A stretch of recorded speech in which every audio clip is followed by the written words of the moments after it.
Well, in a way, kind of assembling your co-founding team is, in a way, kind of your first hire. So Marcus Nelson, in some respects, as a co-founder, could be considered the first hire made for UserVoice. And I think that's interesting because my experience from YC, which was very much technical founders, everyone was either a designer or more likely an engineer. One of the challenges I saw when I looked at the YC batches that we were in or surrounded by was a lot of kind of this build it and they will come mentality. And I felt like for UserVoice, which is a B2B platform, that it was, it's not B2C.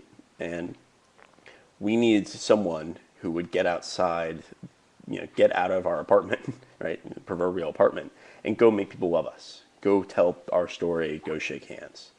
And so the first person, one of the things that really sold me on Marcus is I've never seen anyone go into a room, come back with everyone's business card, but more importantly than that, came back knowing who everyone was and actually knew their stories and what they were about, and they knew about us. And so, we took, Marcus came with us to South by Southwest back in 2008, and he gave away all of his business cards and half of mine, but more importantly, he signed up a huge core set of our initial kind of launch users.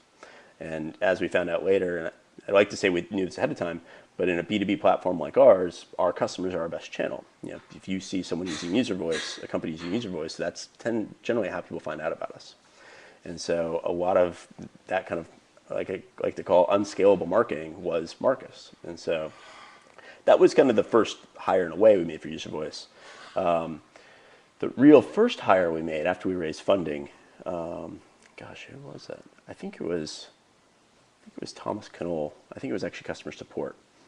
Because again, we felt like one of the things we needed to scale, the first thing we needed to scale was our relationship building, right? And our ability to manage the number of communications and that we were having with customers. So I believe it was Thomas Knoll who came in as a community manager in customer support right after we got funded. And then soon after that was Joshua Rudd, who was design. So we hired, because we had, of the founding team at that point, 2 of us were engineers. Marcus was non-tech and kind of out in the field. And so we hired people to do more kind of nuts and bolts support and community, and then we hired someone to do design better than I could.